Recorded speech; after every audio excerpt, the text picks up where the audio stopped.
வணக்கம். ஆகாஷ்வாணி.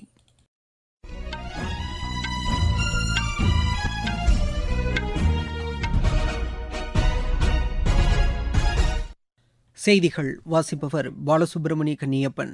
தலைப்புச் செய்திகள்: வெளிநாட்டு முதலீடுகளை ஈர்க்கவும், தொழில்நுட்ப பரிமாற்றங்களை மேம்படுத்தவும் அறிவுசார் பாதுகாப்பு வலுவாக அமைவது அவசியம் என்று குடியரசு துணைத் தலைவர் திரு ஜெகதீப் தங்கர் தெரிவித்துள்ளார். SSLV D3 ராக்கெட் மூலம் புவி கண்காணிப்பு செயற்கைக்கோள் EOS-8 ஸ்ரீஹரிகோட்டாவிலிருந்து இன்று வெற்றிகரமாக விண்ணில் செலுத்தப்பட்டது. தூத்துக்குடி மாவட்டம் குலசேகரப்பட்டினத்தில் அமைக்கப்பட்டு வரும் விண்வெளி ஆய்வு மையம் இன்னும் 2 ஆண்டுகளில் செயல்பாட்டுக்கு வரும் என்று இஸ்ரோ தலைவர் திரு சோம்நாத் தெரிவித்துள்ளார். நாகை இலங்கை காங்கேசன்துறை இடையான பயணியர் கப்பல் சேவை இன்று மீண்டும் தொடங்கியது. ஆஸ்திரேலிய ஏ மகளிர் அணிக்கு எதிரான 2வது ஒருநாள் கிரிக்கெட் போட்டியில் 219 ரன் வெற்றி இலக்கை இந்திய ஏ அணி நிர்ணயித்துள்ளது. இனி விரிவான செய்திகள். பாரம்பரிய அறிவை பாதுகாப்பதில் அறிவுசார் சொத்துரிமை சட்டம் மற்றும் மேலாண்மை முக்கிய பங்கு வகிப்பதாக குடியரசு துணைத் தலைவர் திரு ஜெகதீப் தங்கர் தெரிவித்துள்ளார். புதுதில்லியில் உள்ள தேசிய சட்ட பல்கலைக்கழகத்தில் அறிவுசார் சட்டம் மற்றும் மேலாண்மை படிப்புக்கான தொடக்க நிகழ்ச்சியில் இன்று அவர் கலந்து கொண்டு பேசினார். அறிவுசார் சொத்துரிமையின் தங்கச் சுரங்கமாக இந்தியா விளங்குவதாகவும், நாட்டின் கலாச்சாரம் மற்றும் வரலாற்று பாரம்பரியம் அதற்கு காரணமாக உள்ளது என்றும் அவர் தெரிவித்தார். வெளிநாட்டு முதலீடுகளை ஈர்க்கவும், தொழில்நுட்ப பரிமாற்றங்களை மேம்படுத்தவும் அறிவுசார் பாதுகாப்பு வலுவாக அமைவது அவசியம் என்று அவர் குறிப்பிட்டார். சர்வதேச வர்த்தகத்தில் இத்துறை முக்கிய பங்கு வகிக்கிறது என்றும் அவர் தெரிவித்தார். புதுமையான கண்டுபிடிப்புகள், பொருளாதார வளர்ச்சி, ஆக்கப்பூர்வமான முயற்சிகளை பாதுகாத்தல் போன்றவற்றிற்கு அறிவுசார் சொத்துரிமை சட்டம் மற்றும் மேலாண்மை வித்திடுகிறது என்றும் திரு ஜெகதீப் தங்கர் கூறினார். இஸ்ரோவின் புவி கண்காணிப்பு செயற்கைக்கோள் EOS-8 SSLV D3 ராக்கெட் மூலம் ஸ்ரீஹரிகோட்டாவில் உள்ள சதீஷ் தவான் விண்வெளி மையத்திலிருந்து இன்று காலை 9:17 மணிக்கு வெற்றிகரமாக விண்ணில் செலுத்தப்பட்டது. இதனுடன் 3 சிறிய ரக SRO செயற்கைக்கோள்களும் விண்ணில் செலுத்தப்பட்டன. 13 நிமிடத்தில் புவியிலிருந்து 475 கிலோமீட்டர் தொலைவில் உள்ள குறைந்த புவிவட்ட சுற்றுப்பாதையில் இந்த செயற்கைக்கோள்கள் நிலைநிறுத்தப்பட்டன.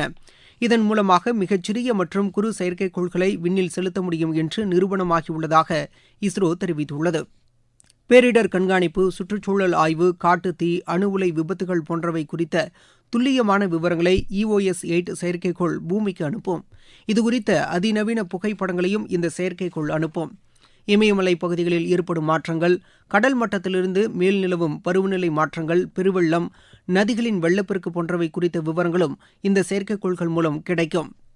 இஸ்ரோவின் இந்த தொழில்நுட்பம் வர்த்தக பயன்பாட்டிற்காக தொழில் நிறுவனங்களுக்கு வழங்கப்படும் என்றும், இதன் மூலம் கிடைக்கும் வருமானம் விண்வெளித்துறைக்கு பயன்படும் என்றும் இஸ்ரோ தலைவர் திரு சோம்நாத் தெரிவித்துள்ளார். ஸ்ரீஹரிகோட்டாவில் இன்று செய்தியாளர்களிடம் பேசிய அவர், தூத்துக்குடி மாவட்டம் குலசேகரப்பட்டினத்தில் அமைக்கப்பட்டு வரும் விண்வெளி ஆய்வு மையம் இன்னும் 2 ஆண்டுகளில் செயல்பாட்டுக்கு வரும் என்று கூறினார். அங்கிருந்து சிறிய வகை செயற்கைக்கோள் செலுத்து வாகனங்களை அனுப்ப முடியும் என்றும், இந்தியாவின் தெற்கு பகுதியில் இலங்கை இருப்பதை கருத்தில் கொண்டு தேவையின் அடிப்படையில் அங்கிருந்து செலுத்தப்படும் என்றும் அவர் தெரிவித்தார். மனிதர்களை விண்ணிற்கு அனுப்பும் ககன்யான் விண்கலம் ஏவப்படுவதற்கு முன்பாக வரும் டிசம்பரில் ஆளில்லாத ககன்யான் விண்கலம் செலுத்தப்படும் என்றும் அவர் கூறினார். இதற்கான பணிகள் மேற்கொள்ளப்பட்டு வருவதாக கூறிய அவர், பலகட்ட பரிசோதனைகளுக்கு பின்னர் மனிதர்களை விண்ணிற்கு அனுப்பும் பணிகள் மேற்கொள்ளப்படும் என்றார். முதற்கட்டமாக விண்ணில் செல்பவர்களுக்கு ஏற்படும் ஊதா நிற கதிர்வீச்சு மற்றும் விண்ணில் உள்ள பொருட்களால் ஏற்படும் கதிர்வீச்சுகளை ஆய்வு செய்து அதிலிருந்து அவர்களை பாதுகாப்பதற்கான ஆய்வுகள் மேற்கொள்ளப்பட்டு தடுப்பு நடவடிக்கைகள் உறுதி செய்யப்படும் என்றும் திரு சோம்நாத் தெரிவித்தார். ஸ்பேஸ் கிட்ஸ் இந்தியா நிறுவனத்தின் இயக்குநர் டாக்டர் ஸ்ரீமதி கேசன் எமது செய்தியாளருக்கு அளித்த சிறப்பு பேட்டியில், இந்தியாவின் விண்வெளி ஆய்வுத்துறையில் மேற்கொள்ளப்பட்டு வரும் அனைத்து நடவடிக்கைகளும் உலக அரங்கில் நாட்டிற்கு அசைக்க முடியாத இடத்தை பெற்றுத் தந்திருப்பதாக கூறினார். இன்னைக்கு எங்களோட சேட்டலைட் SR0 விண்ணில அனுப்பப்பட்டது. அதோட டிப்ளாயர் நாங்க இஸ்ரோவோடது யூஸ் பண்ணிட்டு இருந்தோம். இன்னைக்கு பாத்தீங்கன்னா அந்த டிப்ளாயரையே நாங்க டெவலப் பண்ணிருக்கோம், சீக்வென்சர் டெவலப் பண்ணிருக்கோம். ஏன்னா இவ்ளோ நாள் இந்த சேட்டலைட்ஸ் எல்லாமே ஒரு டிஃப்ரெண்ட் நாசாவோட ஸ்பெக்கோட இருந்த டிப்ளாயர்ஸ் தான் எல்லாருமே பயன்படுத்திட்டு இருந்தாங்க. அது ரொம்ப ஹெவியானது. ஸோ காஸ்ட் ரொம்ப அதிகமா இருக்கும், லான்ச் காஸ்ட். பட் இப்ப என்னன்னு பாத்தீங்கன்னா இதோட 1/10 நாங்க டெவலப் பண்ணிருக்கோம். லான்ச் காஸ்ட் ரொம்பவே கம்மி ஆயிடும் எல்லாருக்கும். இந்தியால ஸ்பேஸ் ரிசர்ச் நிறைய வளரணும். சோ இந்த டெக்னாலஜி பண்ணதால லான்ச் காஸ்ட் கம்மி ஆனதுனால நிறைய ரிசர்ச்சர்ஸ்க்கு இது சேவிங்னு சொல்லலாம். புது புது டெக்னாலஜிஸ் உருவாக போறது நாட்டுல அப்படின்னு சொல்லலாம். மறைந்த முன்னாள் பிரதமர் அடல் பிகாரி வாஜ்பேயின் நினைவு தினம் இன்று அனுசரிக்கப்படுகிறது. இதனையொட்டி புதுதில்லியில் உள்ள அவரது நினைவிடத்தில் குடியரசுத் தலைவர் திருமதி திரௌபதி முர்மு, குடியரசு துணைத் தலைவர் திரு ஜெகதீப் தங்கர், பிரதமர் திரு நரேந்திர மோடி உள்ளிட்டோர் மலர்தூவி மரியாதை செலுத்தினர். பாதுகாப்புத்துறை அமைச்சர் திரு ராஜ்நாத் சிங், மக்களவைத் தலைவர் திரு ஓம் பிர்லா, மாநிலங்களவை துணைத் தலைவர் திரு ஹரிவன்ஸ் நாராயணன் சிங் உள்ளிட்டோரும் அவரது நினைவிடத்தில் அஞ்சலி செலுத்தினர். பிரதமர் திரு நரேந்திர மோடி வெளியிட்டுள்ள சமூக வலைதள பதிவில், தேசத்தை கட்டமைப்பதில் அடல் பிகாரி வாஜ்பேயின் பங்களிப்பு ஈடு இணையற்றது என்று தெரிவித்துள்ளார். நாட்டு மக்கள் அனைவரும் சிறப்பான வாழ்வை பெற்றிட வேண்டும் என்று அவர் வாழ்நாள் முழுவதும் பாடுபட்டதாக திரு நரேந்திர மோடி குறிப்பிட்டுள்ளார்.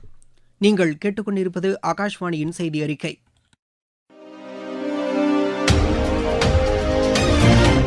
நேயர்களே, சென்னை அகில இந்திய வானொலியின் மாநில செய்திப் பிரிவு வழங்கும் சுழல் விளக்கு சனிக்கிழமை தோறும் காலை 7 மணிக்கு ஒலிபரப்பாகிறது. நடப்பு நிகழ்வுகளின் கட்டுரை வடிவிலான இந்த பகுதியில் நாளை இடம்பெறுகிறது பிரதமர் திரு நரேந்திர மோடியின் சுதந்திர தின உரை. பிரதான அலைவரிசையில் ஒலிபரப்பாக உள்ள இந்த நிகழ்ச்சியை கேட்க தவறாதீர்கள். நாகை இலங்கை காங்கேசன் துறை இடையான பயணியர் கப்பல் சேவை இன்று மீண்டும் தொடங்கியது. கடந்த அக்டோபர் மாதம் பிரதமர் திரு நரேந்திர மோடியால் தொடங்கப்பட்ட இந்த சேவை காலநிலை மாற்றம் காரணமாக நிறுத்தி வைக்கப்பட்டிருந்ததாகவும் இன்று மீண்டும் தொடங்கியுள்ளதாகவும் எமது செய்தியாளர் தெரிவிக்கிறார். சிவகங்கை என்ற பெயர் கொண்ட கப்பலில் 15 கப்பல் பணியாளர்கள் உள்ளனர். இதுபோல 47 பயணிகளும் கப்பல் பயணம் மேற்கொள்கிறார்கள். நாகை துறைமுகத்திலிருந்து காலை 11:45 மணிக்கு புறப்பட்டது இந்த கப்பல் சேவையானது. இந்த கப்பல் மதியம் 3:15 மணிக்கு இலங்கை காங்கேசன் துறை துறைமுகத்தினை சென்று சேரும் என எதிர்பார்க்கப்படுகிறது. பின்னர் நாளை மதியம் 2 மணிக்கு புறப்பட்டு மாலை 6 மணிக்கு நாகை வந்தடைகிறது. இந்த கப்பல் அனைத்தும் குளிரூட்டப்பட்டு நவீன வசதியுடன் காணப்படுகிறது. கப்பல் சேவை தொடங்கியுள்ளதால் நாகை துறைமுகம் தொழில் பாதுகாப்பு படை மற்றும் சுங்கத்துறையின் கட்டுப்பாட்டில் கொண்டு வரப்பட்டுள்ளது. இந்த கப்பல் சேவையினால் இந்தியா இலங்கை இடையிலான நல்லுறவு மேம்பாடு அடையும், இரு நாடுகளுக்கு இடையிலான வாணிபம் மற்றும் சுற்றுலா வளர்ச்சி பெறும் என எதிர்பார்க்கப்படுகிறது. கப்பல் பயணம் மேற்கொள்ள முன்பதிவு செய்த பயணிகளும் தற்போது மகிழ்ச்சி அடைந்து வருகிறார்கள். நாகையிலிருந்து செல்வன் ஜபராஜ். திமுக மாவட்ட செயலாளர்கள் கூட்டம் இன்று சென்னையில் நடைபெற்றது. இக்கூட்டத்தில் 3 தீர்மானங்கள் நிறைவேற்றப்பட்டன. முன்னாள் முதலமைச்சர் கருணாநிதி நினைவு நாணயத்தை வெளியிடும் மத்திய அரசுக்கு நன்றி தெரிவித்து தீர்மானம் நிறைவேற்றப்பட்டது. மேலும் தமிழகத்திற்கான போதிய நிதி பகிர்வை மத்திய அரசு வழங்காமல் இருப்பதாக கண்டனம் தெரிவித்தும் அக்கூட்டத்தில் தீர்மானம் நிறைவேற்றப்பட்டது. மின்கட்டண உயர்வை தமிழக அரசு ரத்து செய்ய வேண்டும் என்று அஇஅதிமுக வலியுறுத்தியுள்ளது. சென்னையில் அக்கட்சியின் தலைமையகத்தில் நடைபெற்ற செயற்குழு கூட்டத்தில் நியாய விலைக் கடைகளில் அத்தியாவசிய பொருட்கள் தடையின்றி கிடைப்பதை மாநில அரசு உறுதி செய்ய வேண்டும் என்பன உள்ளிட்ட 9 தீர்மானங்கள் நிறைவேற்றப்பட்டன. கொல்கத்தா மருத்துவக் கல்லூரி மருத்துவமனை பயிற்சி பெண் மருத்துவர் கொலை செய்யப்பட்ட விவகாரத்தில் உரிய நீதி கிடைக்க வேண்டும் என்று இந்திய தோல் மருத்துவர்கள் கூட்டமைப்பு கேட்டுக் கொண்டுள்ளது. பிரதமர் திரு நரேந்திர மோடிக்கு அந்த அமைப்பு எழுதியுள்ள கடிதத்தில் இதனை குறிப்பிட்டுள்ளது. இந்நிலையில் இச்சம்பவத்திற்கு கண்டனம் தெரிவிக்கும் வகையில் நாடு முழுவதும் உள்ள மருத்துவமனைகளில் இன்று காலை 6 மணி முதல் 24 மணி நேரத்திற்கு புறநோயாளிகள் சேவையை புறக்கணிப்பதாகவும் குறிப்பிட்ட சில அறுவை சிகிச்சைகள் நடைபெறாது என்றும் இந்திய மருத்துவ சங்கம் அறிவித்துள்ளது. எனினும் அவசர சிகிச்சை பிரிவு சேவைகள் தொடரும் என்றும் அது கூறியுள்ளது. இதற்கிடையே இந்த வழக்கு தொடர்பாக 19 பேரை அம்மாநில காவல்துறையினர் கைது செய்துள்ளனர். கொல்கத்தாவில் உள்ள அந்த மருத்துவமனையின் கண்காணிப்பாளரிடம் சிபிஐ இன்று விசாரணை நடத்தியது. ஜம்மு காஷ்மீர், ஹரியானா சட்டப்பேரவைகளுக்கான தேர்தல் தேதி இன்று அறிவிக்கப்படுகிறது. இன்று மாலை 3 மணி அளவில் தேர்தல் ஆணையம் இதற்கான அட்டவணையை வெளியிடுகிறது. ஜம்மு காஷ்மீரில் தீவிரவாத செயல்பாடுகளை தடுக்கும் நோக்கில் அங்குள்ள 8 மாவட்டங்களில் 19 சிறப்பு படைகள் அமைக்கப்பட்டுள்ளன. பீர்பாஞ்சல், ஜெனாப் பகுதிகளில் தீவிரவாதிகளின் நடவடிக்கைகளை தடுக்கும் நோக்கில் செயல்படும் இப்படையினருக்கு நவீன பயிற்சிகளும் உபகரணங்களும் வழங்கப்படும் என்று காவல்துறை தெரிவித்துள்ளது. தீவிரவாத எதிர்ப்பு மட்டுமல்லாமல் சட்டம் ஒழுங்கு தொடர்பான நடவடிக்கைகளும் இக்குழுவினர் கவனம் செலுத்துவார்கள் என்றும் காவல்துறை தெரிவித்துள்ளது. ஆஸ்திரேலியா ஏ மகளிர் அணிக்கு எதிரான 2வது ஒருநாள் கிரிக்கெட் போட்டியில் 219 ரன் வெற்றி இலக்கை இந்திய ஏ அணி நிர்ணயித்துள்ளது.